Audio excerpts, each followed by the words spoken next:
All right, welcome back to another episode of In the Nick of Time. Today we're joined by Dr. Jimmy Miller for the second time because the first time we had some technical difficulties. Thank you so much for making the time again. As a busy orthopedic surgeon, I know it takes a lot to get you, so thank you so much for coming back, Dr. Jimmy.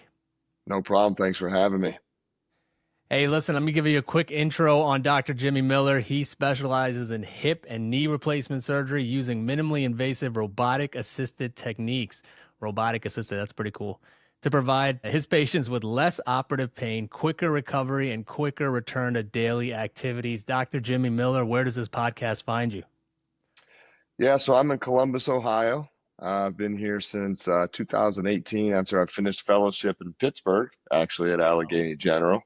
yeah. As most people probably don't know, Dr. Hassan and myself met in medical school up in Erie, PA. I left there and went to residency in central Pennsylvania, like the Hershey area. So I spent 10 years in Pennsylvania. No offense to my Pennsylvanian friends, which was enough for me. But I came back to Columbus with my wife. She's a hospitalist. Both worked for Ohio Health, which has been great for us. But yeah, man, we love it here. I'm a huge Ohio State fan, as you know, so Yep. that has worked out well for us. But yeah, great place to live, great place to raise children. So we're happy to be here. Before we dive too deeply in, are they repeating as champions or what? I saw an interview the other day. Coach Day was saying they don't want to repeat. They want to win another national championship. So I don't know, man. That's so tough to do, especially with today's new landscape. I wouldn't expect them to. I think that roster last year was special, and with NIL, we got to keep a lot more seniors than we are used to, which I think Yep. helped, which I think is the new model. They'll be good. I mean, they're going to be in the mix. I don't know if I would expect them to, but it'll be an exciting season. We're looking forward to it. Come on, top five for sure. If you're if you're Yeah, not in the I natty, just then it's a the failure. For expectations here are tough, man. It's hard. The Yeah, I fans hear here it. are fanatics for a reason. So they'll be good. They'll be in the mix. They usually are. Listen, speaking about football, you have a very interesting journey on how you became an orthopedic surgeon and Uh-huh. a little bit of how sports kind of played a big role in your life. I've always admired it from a distance. Anybody who has any sort of college or athletic experience, can you tell everybody about a little bit about your background, your role in football, and how you got to where you are now, as far as why you chose orthopedic surgery? Yeah, so I played Division II football at Walsh University in Canton, Ohio. It's almost 20 years ago now, which is kind of scary. I was just talking with a patient about that earlier. Yeah, I mean, I think a lot of guys who go into orthopedic surgery, there is a very strong correlation with athletics. Not all the time, but I think a lot of the time it is. And the way I look at it is when I got to medical school, right, we didn't really know what you want to do right away. You don't need to.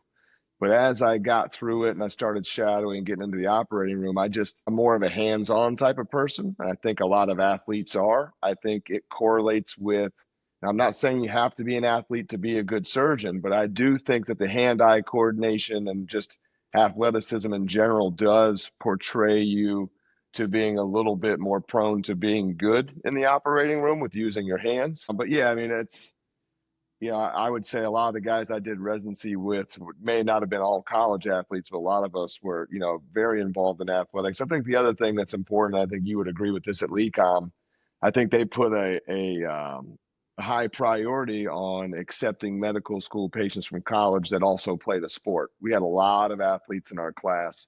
And really, what that came down to me was just the time management. Like if you can play a sport, even in high school, through college, keep good grades, score well on your test. I mean, it takes a lot of skill in the time management world to do that.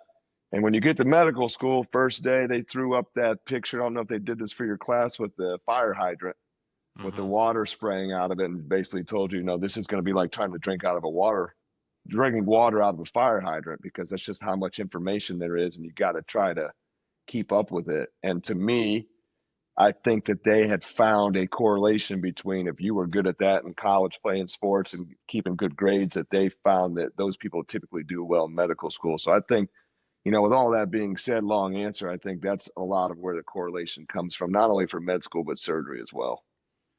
For a lot of the listeners out there that want to go into medicine, if you're pre-med, if you play a college sport, your dedication and work ethic carries over directly from, the two days and the training camps and whatever it is for whatever sport you play. directly into the amount of time you have to study, the effort you have to, day in and day out, not only for the education part of it, but when you get to residency, that's a huge plus in my mind. And I think most program directors also look favorably on college athletes because they know you can kind of get through the grind of the day in and day out of being a medical student, a resident, and a physician and an orthopedic surgeon, which is an athletic sport in my mind. I mean, the amount of pull, push, Oh yeah. force that you guys put in every single Yeah. day. I mean, I look at the forearms of every orthopedics. An orthopedic surgeon could be overweight and obese, but their forearms, shoulders, biceps, triceps, always 0% body fat, It's a lot. 0%. It's a lot of work, man. It's you got to stay in good shape. I think. I think you make a good point though about the athletes. It's the discipline. It's the dedication. It's the working as a team member, right? It's leadership. It's working with others towards a common goal. It's adversity, getting knocked down, and being able to push through and persevere. I mean, all of those things. And I have this argument sometimes with my wife because everything I learned in my life was always really sports driven. Like, I just truly believe there are things that you cannot learn in a classroom or in a household that sports teaches you. And it's all those things that I just mentioned. So I wouldn't call it an argument. I just think it's a different way of how we look at things. But sports to me was, this everything when I was growing up. I mean, that's all I did all the time. And I think it really set me up with all of those traits and characteristics that are very highly looked upon when you're definitely applying to something like medical school or residency. I think the world could use a little bit more sports to bring everybody a little bit closer because sports are that one thing that everybody can kind of agree on. Right. Everybody kind of comes together and cheers on their team or their person or their player or whatever it is. I think the world needs a little bit more of that. Yeah, no matter where you're from or your background or your social class, like, I mean, you walk through a locker room, especially in a college locker room, there are people from every different background, every different ethnicity, different religions, different beliefs, and nobody cares, man. Yeah. We Come all together for got a common goal. right. That's all there is to it. I couldn't agree with you more. 100%. So, Dr. Jimmy Miller, I pulled a lot of the followers. Got some questions that are a little off the beaten path that might help enlighten some of the followers as to what they should and shouldn't do. I'm going to start off with a couple that I get asked all the time. And you are an orthopedic surgeon specializing in hips and knees, but everything all together.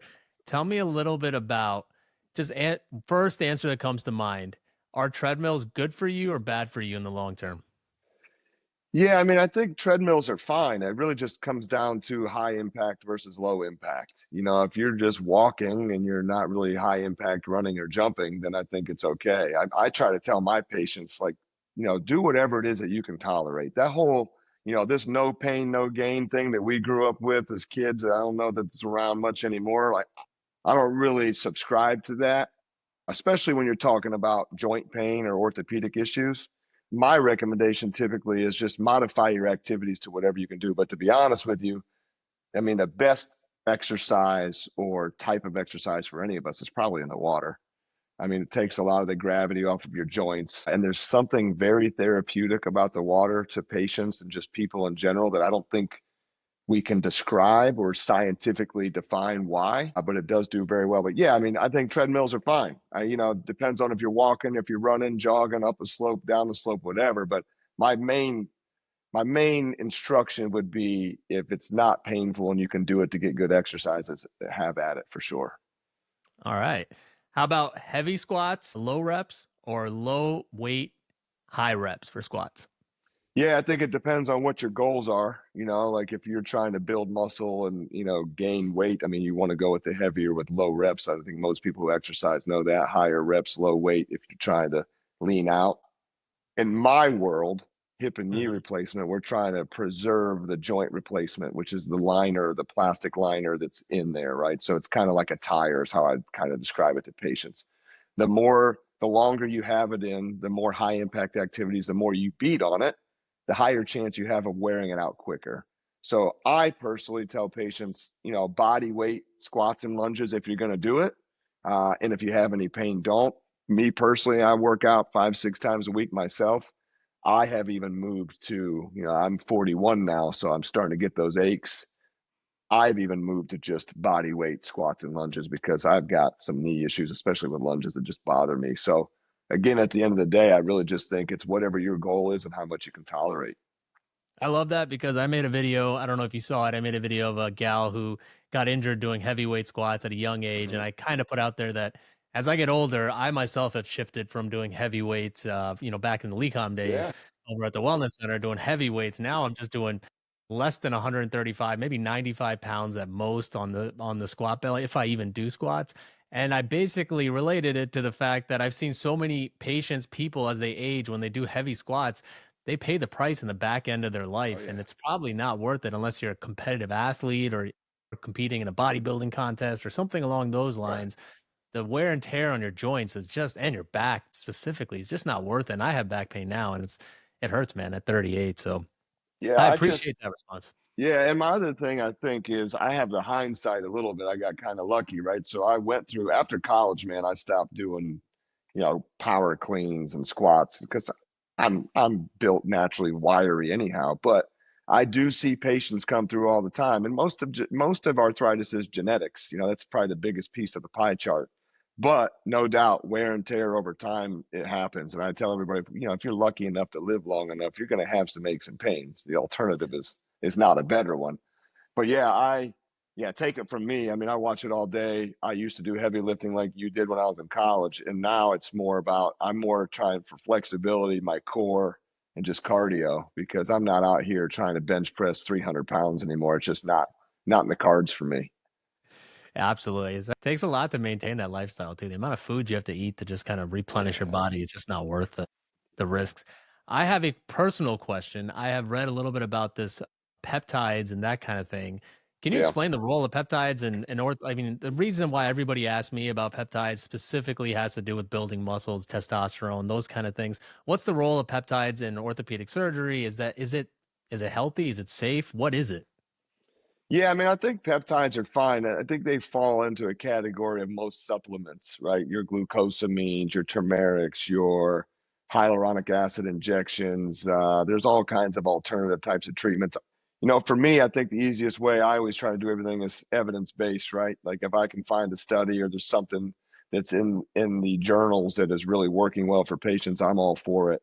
But I always tell patients as far as any supplements, yeah, sure, try them. I don't think that they're going to hurt you. I don't have any data that proves that it's going to help or make a significant difference for you. And I think peptides would probably fall into that.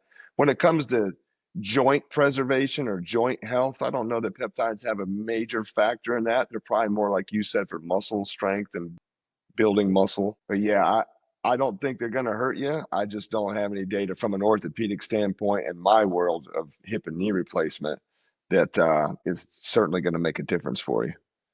Makes sense to me. Speaking of hips, cortisone injections, are they safe Yeah, long term? First, can you explain to everybody what cortisone injections are, what they're used sure. for? Are they safe long term or are they controversial? Yeah, so cortisone injections are an anti-inflammatory treatment that we would put in the conservative or non-operative group, right? They work very well. They are basically the strongest anti-inflammatory that you can take that's usually localized to a specific joint, so like your hip or your knee. The issue with cortisone injections is you need to be careful with them because there's lidocaine or some sort of sensory medicine in there that's going to kind of numb up the joint as well. It's not benign to the rest of your cartilage if you have some healthy cartilage. So I'm very picky. I'm also a skewed view because everybody that I see has pretty bad arthritis. So I don't really worry about doing a cortisone injection because your arthritis, your cartilage is already damaged. I'm not worried about the side effect of it. But if you're a younger patient like ourselves or even younger in your 20s and you're having pains and somebody offers you a cortisone injection, I do think you need to be very cautious about it because yes, it will make your knee or hip feel better, your shoulder, your elbow, whatever, but it's not benign to the healthy cartilage. And if you're younger and you do have some healthy cartilage, then you have to be careful with it. Yeah. Now, to my understanding, the steroid in there actually decreases the inflammation. Does it actually repair the joint? Does it allow the joint to repair, or is it just buying you time?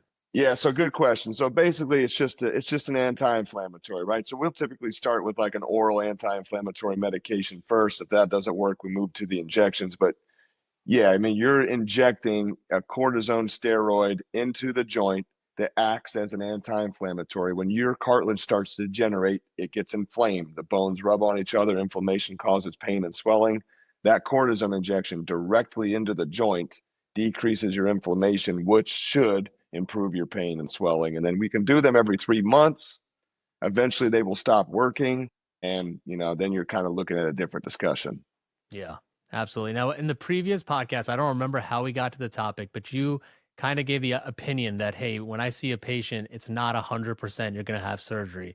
I Yeah. always caution everybody who follows me, like when you see a surgeon and they are gung ho on surgery all the time, that might not be the best, and you might want to look for a second opinion. Can you speak a little bit more to your process when you evaluate a patient, how you decide surgical versus non-surgical options? Because it was a very touching point to me, because anybody, and for anybody watching and listening, when you meet a surgeon who has the opinion that isn't always surgery, that surgery isn't the only answer, those are the type of doctors you want to see, because they're looking at you as like a person instead of, just a procedure or a revenue generating option. So can you speak a little bit about how you see a patient when you talk to them, how you evaluate them, and how you decide surgery is the best option, or, conservative approaches, and what those are? Yeah, so a lot of patients, when they come to see me, they're always a little nervous because I think that they believe that because they're seeing the surgeon, that I'm going to walk in and say, "Hey, you need a surgery." Honestly, that's probably in my day less than 33% of the time. We see a lot of patients that we're treating conservatively, and that includes things like we talked about earlier, diet, activity modifications, weight loss, exercise.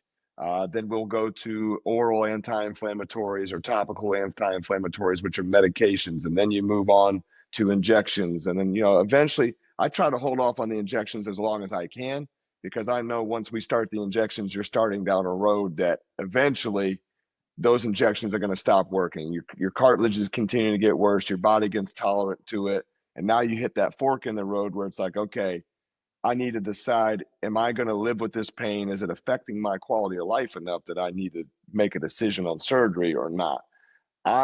My whole philosophy on treating patients, and we may have talked about this last time, I look at everybody like they're a family member of mine.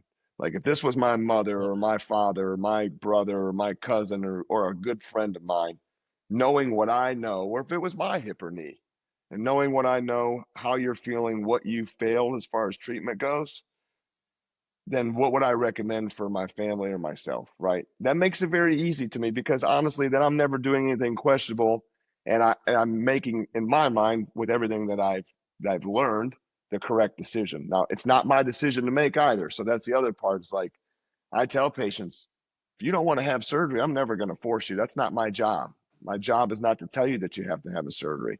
It's your body, your decision. If you don't want to have a surgery, that's fine. We just have to find you something else that works for you. Yep. Tell me a little bit, and I love that, Dr. Miller. And again, I'll just emphasize it again. Any doctor you see who doesn't push you toward a procedure 100% of the time is the type of doctor you want in your life. Um, can you enlighten us a little bit more? But do you do any PRP injections in your practice? What are PRP injections? Do they work for joints? Those kind of things. So I don't personally do PRP injections. Our non-operative sports medicine guys do a lot of those. They are available for arthritis, knee pain, hip pain, shoulder pain, etc. They usually do them a lot for soft tissue injuries, so a lot of tendonitis, rotator cuff issues, labral tears, that kind of stuff. PRP and stem cells are just an alternative treatment where the cells have a lot of nutrients and different types of growth factors in them that have been shown to have healing properties. And Yeah. depending on what you're having them for, yes, you can have very good results from them. I would never stop a patient from going that route. I think the issue with those are sometimes, number one, I think the cost is significant. If you have the means to spend your money on those types of treatments because most insurance companies won't cover them, then I think that's fine. I do think that if you're at the end stage arthritis point, I don't know that any of those treatments are going to help. Again, kind of like the supplement thing, I'll tell the patient, look, if you want to spend the money and try this and you're not ready for surgery, please, by all means. I just can't promise you that this is going to make you feel a lot better. Yeah. That's kind of the answer that I get from most people as well. Yeah. Let's shift the conversation to a little bit more exciting stuff. In your bio, it mentions you do robotics. What role? And I'm huge on robotics, AI, where medicine is going in the future. Can you explain how robotics works inside of an orthopedic practice, where you implement it, how it's changed the way orthopedics has done, and Sure. what changes you see coming in the future? So yeah, robotics, obviously robotics with most platforms has been around since probably 2010. I use the Mako robot, which is a Stryker product. It's a robotic platform that Stryker purchased from another company, and now that's their main platform. The technology is amazing. I mean, it's awesome. It's funny because when I left residency, we never did any robotics. We did some computer navigation, so some technology assisted surgeries. But when I got the fellowship, the first 10 or so cases, I wasn't a big fan. And my program director at the time, he even told me, you're gonna probably not like these first 10. It'll take you a little time. And now it's the only way that from 95% of the time we do the surgery. It's the accuracy, it's the planning, it's the ability to do your surgery to within a millimeter and a degree of accuracy of what the plan was. I would consider myself a pretty good surgeon, but I would be lying if I said that I would do a better surgery without the technology and the robot. There's also a new platform that just came out for revision hip replacement, which is going to be a big game changer, in my opinion. A lot of revision, especially hip surgeries, are difficult. You have a lot of bone loss. You're dealing with an acetabulum with no bone coverage. You need to place screws into the bone. There are a lot of very important structures around the pelvis, including vessels, nerves, etc. And it allows us to place screw fixation and just cup fixation in a position where you're very comfortable knowing that it's going to be accurate and you're not going to do any damage or any harm to the patient. I think moving forward, it will continue to get better. We have already seen that the amount of people using robotics for surgeries, especially for joint replacement, continues to grow significantly. The other part of that is patients are starting to ask for it. They're starting to learn about it. They are interested in it. And it's definitely something that I think is only going to continue to grow. And the other problem you have to realize is, joint replacement's supposed to grow 600% by the year 2030. Our baby boomer population is continuing to grow. The need for hip and knee replacement is significant from a cost standpoint. So if you look at it from we need to decrease our complications, decrease our revision surgeries that we need by improving the accuracy of the first surgery, that's a huge deal in the orthopedic world and just in general with cost in our country. Yeah, no, I agree. Which company's coming out with the new hip? Stryker. So it's been released in a limited market around the country. I'm going to start using it next month in August. And I've got some very complex primary surgeries, some revision surgeries, and it just gives us so much more information and allows us to use a probe during the surgery to make minor adjustments and then secondarily check it again to make sure that we're in the right position that we planned. I mean, it's pretty slick and it's only going to get better. So let me try to explain that in layman's terms, and correct me if Yeah, I'm wrong. sorry. It's so the idea of having a robot is kind of the same as having Google Maps or some sort of navigation in your car. You can get from your house to work without any navigation, but you might hit some traffic, you might take the wrong exit. You'll eventually get to the same point. So, but until the robotics were invented, the surgeons themselves are still doing the surgery, but it wasn't exactly mapped out correctly. There was, potentially you could take a wrong turn, then you have to kind of loop back and get back on the right road.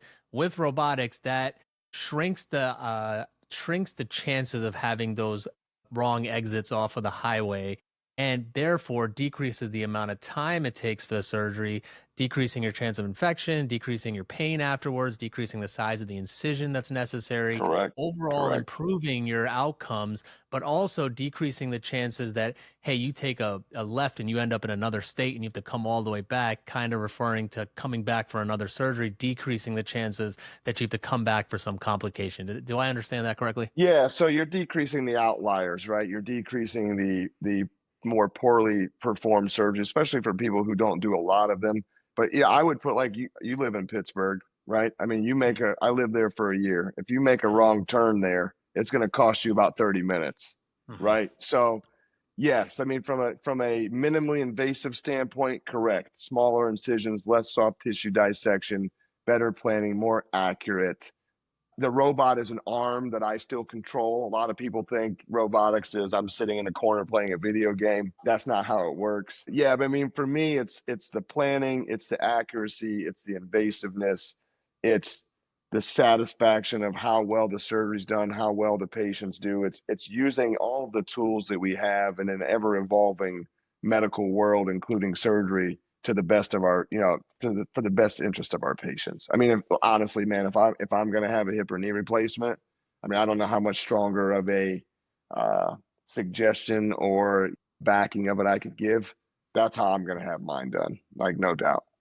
100% I agree. My wife does robotic cardiac surgery, which is Yeah, pretty rare. And that's, I mean, I honestly think the surgeons that are doing robots now are the surgeons that are going to be the future of surgery in general, in all aspects, not just orthopedic or heart surgery or GI. It's going to be across the board. And those surgeons that are learning now, especially that are just, entirely basing their careers on robotic surgeries, they're the ones you want to see in the next 10, 15, 20 years. It's a little bit harder for the older guys to kind of adjust and get used to those kind of things. There's learning curves. The kids that came up in with that technology that are now surgeons, they're the ones that are excelling in all aspects. And I see it day to day when I work with surgeons in yeah, the operating room. I can tell who's naturally, and like me and you, we grew up with cell phones, we grew up with technology, we grew up with right. understanding technology. It's a little bit different for the visual cues and all those kind of things that you get in the robotics realm. And those surgeries overall, from what I've seen, the patients do better. They're in less pain in the PACU. They're more satisfied. And I'm sure when they come back and see you, they're probably very grateful that they had that option instead of without the robot. Yeah, and I mean 95% of my patients are going home the same day now, right? So they're Yeah. not even staying overnight in the hospital. But two things that you're just made me think of.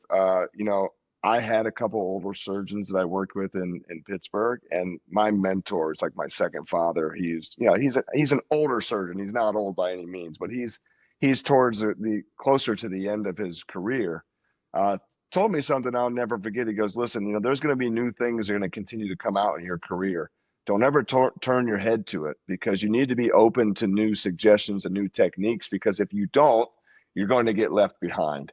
And and this is a guy who did hip and knee replacement for 20 years a certain way, and Yeah. had willingness to open his mind to robotics, and does them mostly that way now. And then I can tell you from the robotics platform standpoint, when I go to Hip and Knee Society meeting every year, now when you walk into that big symposium, and you've been to conferences where huge rooms and they've got all the booths set up, it's robots and technology as far as the eye can see, right? Yeah. I mean, the Mako was probably one of the original platforms, and in my opinion, obviously the best one, for a few reasons we won't get into the weeds about.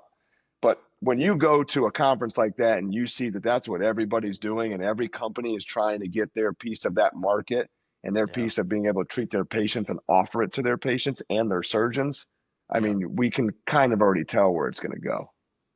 Yeah, 100%. And just wait until the artificial intelligence Yeah, layers on top of it. it's It's going to definitely make getting everything in there. streamlined. Yeah. Yeah, I mean, AI is definitely starting to peek in as well with virtual reality type stuff, intra-op. Yeah, it's wild. I can't wait to see. I mean, medicine itself is going to be completely changed in the next 5 to 10 years, in my opinion, and I'm excited to 100%. see I the totally changes that agree. come. Yeah. Last question that has to do specifically with your field of work. Can you tell us a little bit about 3D printing? Is that something that's is already in orthopedic surgery? Kind of. So right now, from my understanding, Stryker and the other orthopedic device companies, they have Yeah. preset joints and they have preset Yep. screws, preset Sizes. Yeah. sizes. Yeah. Is there a world that's soon approaching where these joints and instruments that are put inside your body are tailored or catered toward the patient individually? Yeah. So that you're talking, there are kind of two different areas. 3D printing, yes, there is some 3D printing. There are some custom implants that are made for very significant or specific or complex type of surgeries. That exists already. It has existed for quite some time. And it's not just in orthopedics. Stryker, when I first went to visit their headquarters in New Jersey, I mean, they have a whole development area where they do facial things for children, where they have some sort of cancer in their bone or their skull, and they have to have massive reconstructive surgery, and they have 3D printed a whole side of a face of a skull structure to put it in for these children to have normal, anatomy again, right? I mean, that I couldn't even imagine what that's like as a surgeon or as a family member or a parent. So a lot of the times we will build custom implants. Now there are companies that do custom actual implants for you. Say you had a knee replacement, Dr. Hassan, we are going to build a knee that is specific to how your knee is built. We're going to build cutting blocks that are specific to you. They when we put them in, your anatomy is built to it. It fits right on. We make the bone cuts through that. There are some companies that do that, but in all honesty, I think the robotics has kind of surpassed that at this point. But as far as the 3D printing and the custom implants, they definitely exist.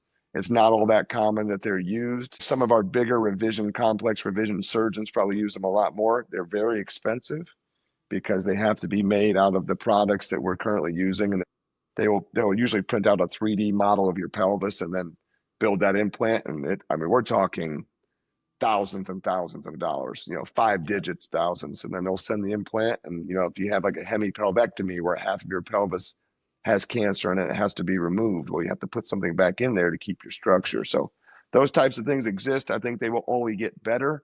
But most surgeries that I do, the planning and the sizes are already built off of a 3D CT scan. So that's another bonus is we don't have to open as many implants. We don't have to open as many trays. We don't have to wash as many trays. There's a cost reimbursement there that helps for everybody involved. But yeah, Yeah. there's plenty of 3D things that have been going on for quite some time especially in the orthopedic world. Yeah, I'm looking forward to the day when the cost of all those things come down, and hopefully, if it gets adopted in the mainstream, that'll bring the cost pressure a little bit down. I hope All so. right, so I got some fun questions here for you. I Let's know go. just want to do rapid fire here. I know you have Okay. two children, right, I do. Dr. Yeah, I Miller? don't know if you could hear them running around. I told them to Uh, stay in the bedroom. She's been banging on the door here intermittently, but nah, yes, I I have can't two hear him little at all. ones. Yeah. Earliest age you're going to allow them to weightlift? Oh, how old are you in eighth grade? 13, 14? Mhm. Yeah, probably 14, maybe eighth grade. Um, Growth plates concern or no at that age?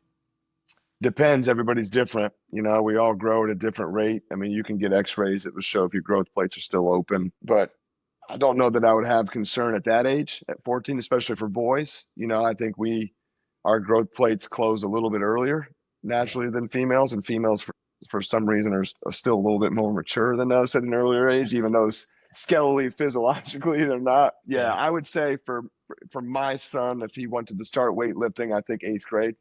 I would Okay. start allowing him to do so. Not super heavyweight. I think the most important thing to teach them that early is more technique, Mhm. lightweight, let them learn the technique appropriately and properly, and then start letting them build up the weight as they go. Perfect. I agree with you 100%. Would you let them play football? Yeah, this is a good question. I get this a lot. And it's funny, when I was in residency, I used to ask a lot of my attendings this a lot because, Mhm. at that point, your experience level, I think, is a little lower. And Yeah. football to me was everything, right? I mean, I played it from the time I was 8 until I was 22 years old. It got me free college. Like, I learned so many things, like we talked earlier, like so many Mhm. things you can't learn in a household or a classroom. Yep. I would leave it up to him.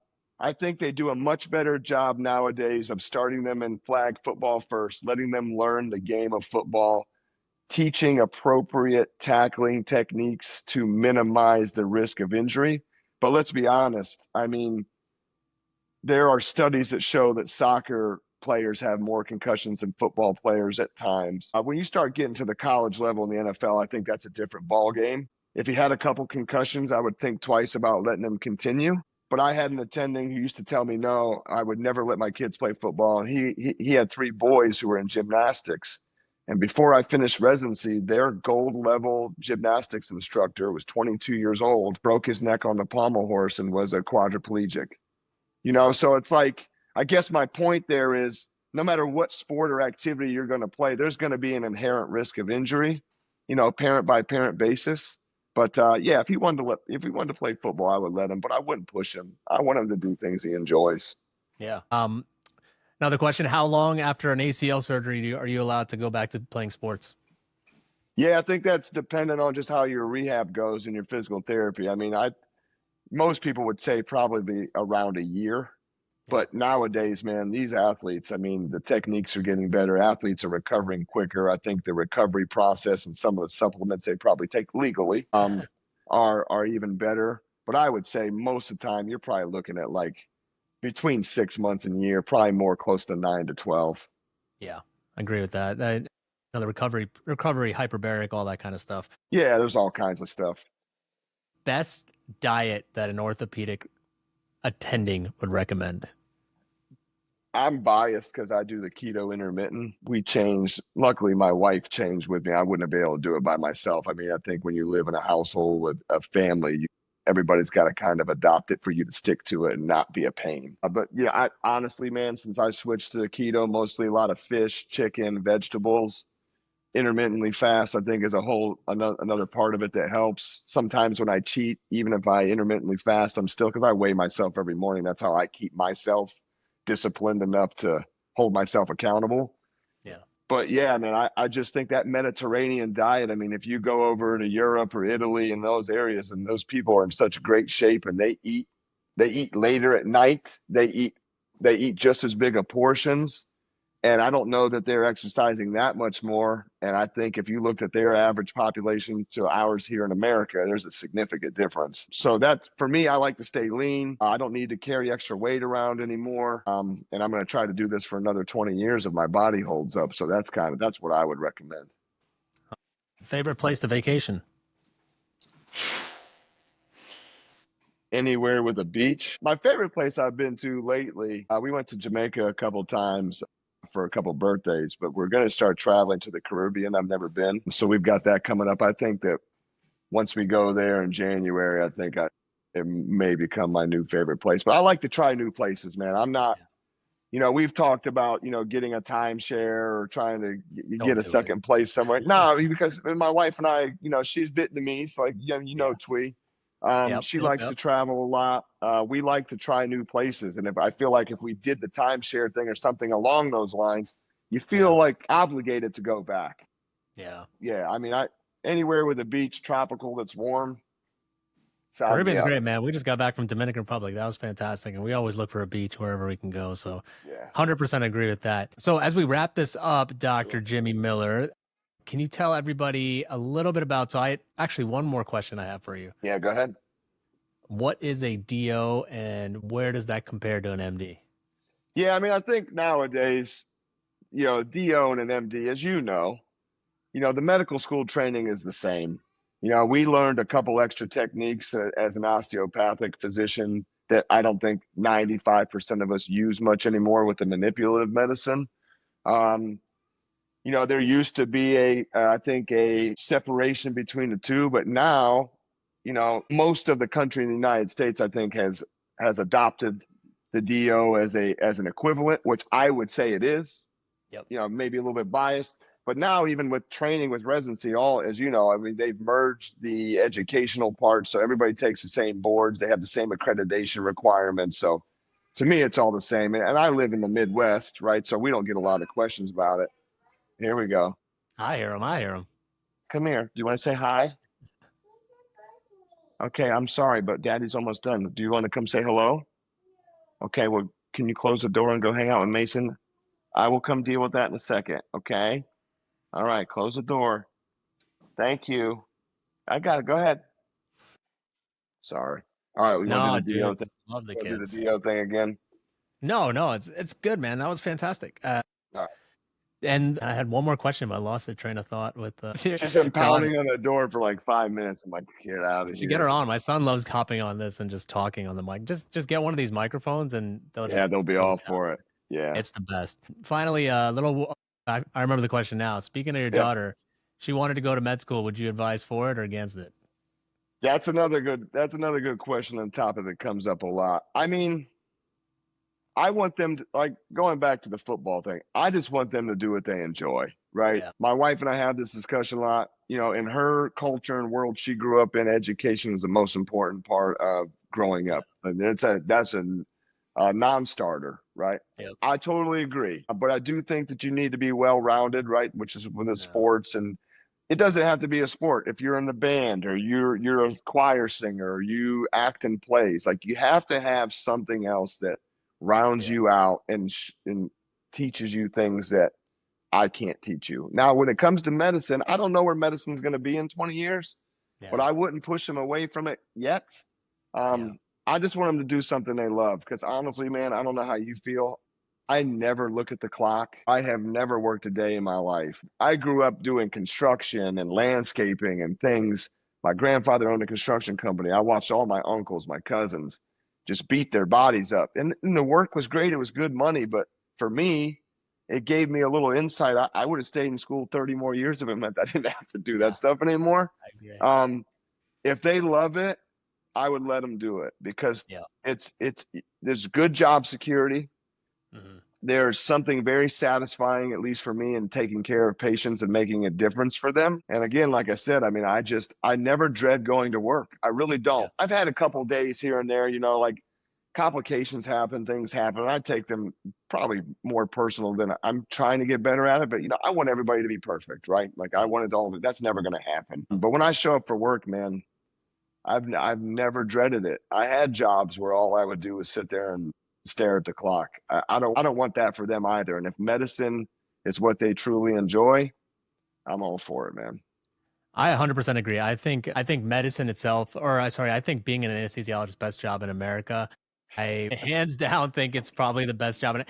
But I will put a caveat in there. There are days that I dread going into work, and when I dread going into work, it's not because of being an anesthesiologist. It's Yeah, because I know the patient that I have is at a high risk of having a yeah, complication. Unfortunately, in my field, if they have a complication, it's life and death. And so that yeah, gives me anxiety going in, but that yeah, also makes me realize that I'm still alive, and that I still care about because I see, colleagues in my field that really don't care about that. I mean, it doesn't affect them, whether or not it's high risk or low risk. It's just another day at work. just And another day. Yeah, and that that's I hope I don't unfortunate. ever get to that point, If I but ever got, yeah, if I ever got to that point where I don't care as much as I do right now, yeah, and I'm not giving everything I've got, and patients are just a number, I yeah, couldn't. And look, there's no way. I mean, I know myself that's never going to happen. But yeah, like, if I ever did, or somebody brought that to me, that's the way that they felt about my practice or how I'm treating my patients, yeah, yeah. I'd be done. Because I couldn't do that. Yeah, that's a perfect way to wrap it up. Dr. Jimmy Miller, thank you so much for taking time a second time, the first Yeah, guest to be on twice. Well, we published once, but on yeah, twice. that's all good. Tell everybody where they can find you, the social media handle, your webpage online, and I'll link it Sure. all and I will do a collaboration post on all the Instagram posts. So tell everybody where they can find you and what your social media hashtags and handles are. Yeah, so my Instagram that we have, I think it's Ask Dr. Jimmy. I have a Facebook page as well, with the same handle. I haven't gotten into the TikTok game. We talked about this last time. Yeah. My video guy who does a phenomenal job, he's awesome, had tried to get me into it, get me into it. I just can't. I'm not a, hey, look at me, I'm going to take these videos. Like, to be honest with you, all my videos that I made, I just wanted the patient to be able to find information, right? And Yeah. I didn't care if they came to see me or whoever you want to go see. I just want you to be able to find information, be able to ask pertinent questions to your surgeon, whoever that is, and have a resource. I honestly have never really watched any of my videos because I hate the sound of my voice and my facial expressions. I don't know how you feel about it. I probably won't watch this again because it's just cringy to me, Yeah. cringeworthy for me personally. But yeah, ask Dr. Jimmy on Instagram, Facebook as well. I have a website. Um, I believe it's James Miller DO or Dr. James Miller. There's some very good videos and stuff that resources for my patients. This is my daughter Maya. Come here, baby. Do you want to say hi? Okay, I'll get you some milk. Do you want to wave and say hi to everybody? Hi. She's cute, but don't let her fool you. She is a monster. But yeah, Oh, those are my handles for social media. Follow me. Honestly, shoot me messages, questions. I'm happy to reply. Like you said earlier, we grew up with technology, so yeah. I always answer my own secure chat messages. I always try to get back to everybody, no matter what time it is. If it's later in the evening, I'll still do it. It's not a problem. I'm here to help. Appreciate it. Yeah, Thank you thanks for again, having me. Dr. Jimmy Miller. We'll see you soon. Next time you're in Pittsburgh, please let us know. Let us take I you out to will. dinner. Definitely will. Well, it'll be soon. I'm trying to come out there to see my guys from fellowship soon, so I'll definitely let you know. We'll have to get the wives together and grab something to eat. Yeah. And as a plug for future episodes, Joe Maroon, the orthopedic, sorry, I is he? neurosurgeon. He's a spine neurosurgeon guy who worked on Ryan Shazier. He was at Okay, Allegheny yeah, here and in with the I think it's UPMC. UPMC. Is it He's UPMC? UPMC now, yeah. I know the Got name, don't him know him personally. got him coming on for a video podcast. And you remember Myron Roll, the Oh NFL yeah, guy? yeah, yeah, Yeah, he's gonna be on. yeah. So he's a Rhodes Scholar. He's a Rhodes scholar. He's a He's neuro too, but he does a lot of backs and stuff, so it kind of blends in yeah, a little bit. But yeah. It's all the same. it's all the Well, same. not the Next time, same, but with spine, you have neuro. Sorry, that sounds bad. Neurosurgeons. I mean, you do have some that specialize more in like spine with orthopedics as well. So yeah, yeah. but no, that's awesome. Yeah, I remember watching him play football at Florida State. Yep. Well, don't let anybody fool you. I read some study that said orthopedic spine surgeons have less complications or something like that. So I don't know. I have to dive a little bit more Honestly, I'd into have to look into it. it. Yeah, A little bit of controversy at the end of the podcast. I love you guys. Thank everybody for good to tuning see you, in. man. Thank you so much, Dr. Jim Miller. We'll Say see you guys bye. soon. You want to wave and say bye? Bye. See you soon.